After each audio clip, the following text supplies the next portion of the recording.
cada 113 pessoas é hoje solicitante de refúgio, deslocado interno ou refugiado.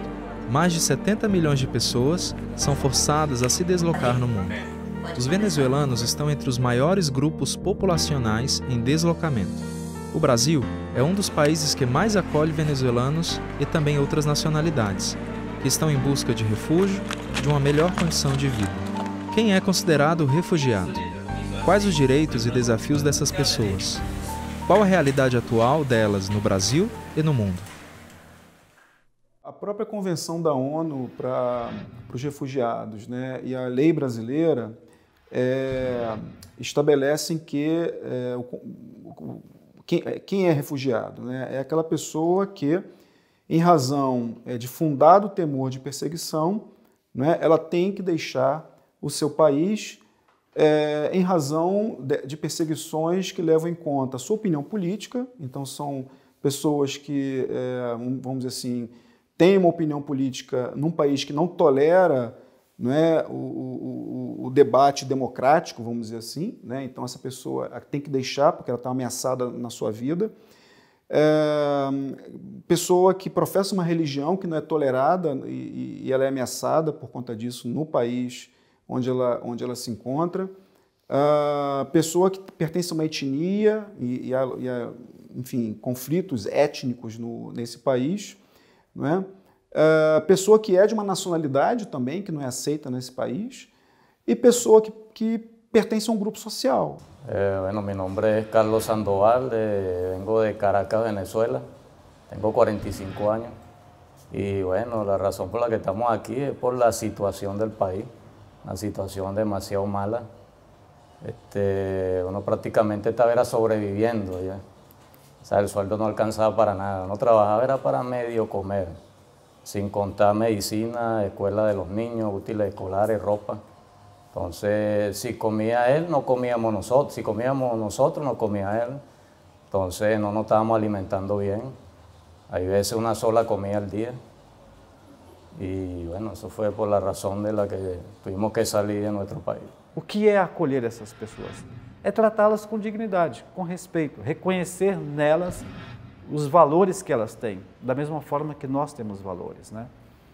E do ponto de vista social, também criar possibilidades para que essas pessoas, migrantes e refugiados, possam se inserir na vida cotidiana. Para quem está recomeçando a vida, para quem saiu de uma zona de conflito, de uma perseguição, de um risco da própria vida, dele e da família, o fato dele estar começando um local onde ele tem liberdade para andar, para caminhar, para pensar, claro que ele não tem a vida que ele tinha, ele não tinha o conhecimento que ele tinha, ele não tinha a condição social e financeira, mas quando ele começa a trabalhar, ele sabe que depende dele para recomeçar e resgatar a própria vida.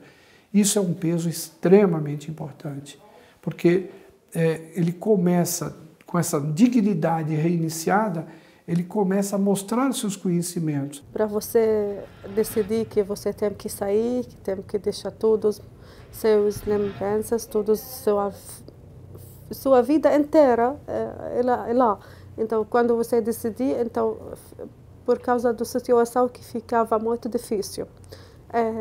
Por causa da criança também, porque as crianças precisam de muitas coisas para a vida. Ela tem falta de várias coisas, várias alimentação, vários remédios, várias vacinas, por exemplo, por causa da guerra. Quando a gente fugimos, tem nosso dinheiro, sabe? Mas esse dinheiro, durante um ano, acabou tudo. Alguns amigos que morava aqui no São Paulo já há vários anos, eles sugeriram para mim para trabalhar com comida. Eu comecei com doces árabes. Todos os migrantes e refugiados têm direitos iguais aos brasileiros. Isto é o que diz a lei. Mas na prática, para que essas pessoas acessem de fato a esses direitos, é muito difícil. Não só elas, como os próprios brasileiros. E são direitos básicos, né, como o trabalho digno, decente, o direito à moradia, o direito à saúde e o direito à educação. O direito ao transporte público de qualidade e tal. Então, na prática, para imigrantes e refugiados, eles sabem que isso vai ser muito mais difícil num país como o Brasil, que é um país ainda em desenvolvimento e cuja maior parte de sua população, mesmo tendo nascido e vivido aqui, ainda não tem acesso a esses direitos. Então, a primeira opção deles, de fato, seria para países já considerados desenvolvidos e que não têm mais esses problemas do acesso à moradia, à educação, à saúde, ao transporte. Quando eu cheguei aqui no Brasil, depois de Líbano, eu fui em novembro aqui no Brasil, eu não sabia nada sobre o Brasil. Eu não tenho informações sobre o que é esse país, como pode morar aqui, eu não tenho língua, eu não conheço ninguém. Mais difícil coisa, primeiro, de parte de língua, com certeza parte de diferente cultura, porque nós não conhecemos muitas informações sobre o Brasil, mesmo brasileiros aqui, eles não conhecem muitas informações sobre árabes. Segunda coisa, com certeza, de parte de encontro trabalho na minha área. Por exemplo, eu tenho mais de 12 anos de experiência na minha área, mas, infelizmente, eu mandei meu currículo para muitas empresas, mas eu não consigo ganhar uma oportunidade na minha área por causa, eu acho que de língua, por causa de também preconceito, talvez. Isso é bem difícil, entende? Isso parte estava bem difícil, na verdade. Encontrar trabalho, de língua também. Isso foi difícil para mim, como eu estou aqui sozinha, minha família, todo mundo está lá, é mais difícil ainda para uma, mulher sozinha num país totalmente diferente, cultura diferente. Foi difícil, mas no final eu consegui, graças a Deus. Eu tenho amigos, eu tenho meu trabalho, eu tenho ele também. Segundo o Ministério da Justiça, o Brasil reconheceu até o final de 2017 mais de 10 mil refugiados. Desses, cerca de 5 mil refugiados continuam no Brasil. O PAR atende em média 6 mil pessoas por ano, de mais de 100 nacionalidades. A maior parte da população atendida tem entre 20 e 39 anos, ensino médio e superior. A cidade de São Paulo é atualmente o principal destino de solicitações de refúgio da América Latina. Atualmente, o nosso banco de dados são mais de 2.700 currículos. Nós temos mais de 790 encaminhamentos, mais de 3.300 processos e mais de 300 efetivações somente com refugiados, fora um projeto similar com venezuelanos, que são mais de 300 pessoas. Olha, nós temos um índice de pessoas altamente qualificadas muito grande, acima de 30%. Essas pessoas têm uma formação acadêmica muito boa, essas pessoas têm uma capacidade profissional demonstrada através das suas palavras.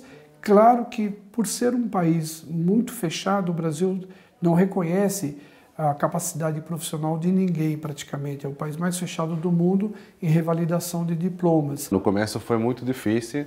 Acho que também porque quando eu vim para cá, eu só estava procurando na minha área, na parte de jornalismo, parte do visual. E quando eu morei lá em Fortaleza, eu só estava procurando nisso e era muito difícil, porque o campo era muito fechado também. Depois tomei a decisão de vir para cá, para São Paulo, para procurar também. Só que não dava certo. Então aí comecei a falar, nossa, não posso só procurar naquilo. Eu tenho que recomeçar, na verdade, aceitar que você está recomeçando de zero. E nesse recomeço aí você tem que procurar em outras áreas. Só que quando eu estava procurando, por ser formado, sempre tinha problemas. Quando eu ia para uma entrevista de trabalho, falavam, você é formado, então não tinha essa oportunidade de entrar em outra vaga.